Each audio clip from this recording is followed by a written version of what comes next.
আনন্দপুরের অগ্নিকাণ্ডের ঘটনায় মুখ্যমন্ত্রীর বিবৃতি দাবি করলেন বিজেপি রাজ্য মুখপাত্র দেবজিৎ সরকার।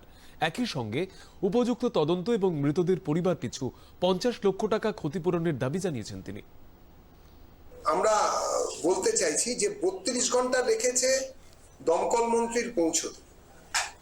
দমকল মন্ত্রীর 12 কিলোমিটার টপকে যেতে সময় লেগেছে 32 ঘন্টার বেশি সময়।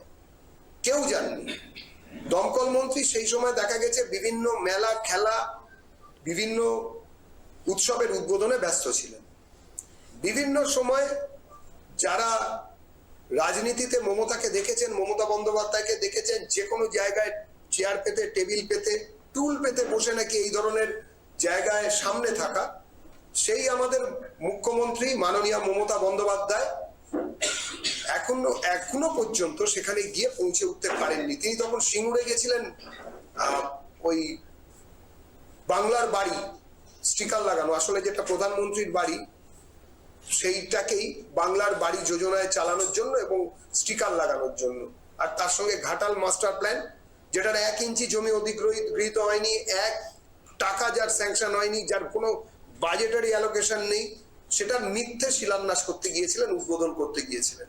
এখনো পর্যন্ত মুখ্যমন্ত্রীর দপ্তর থেকে বা কোনো দপ্তর থেকে শুধুমাত্র মৃতের বিবৃতি ছাড়া কোনো কিছু হয়নি।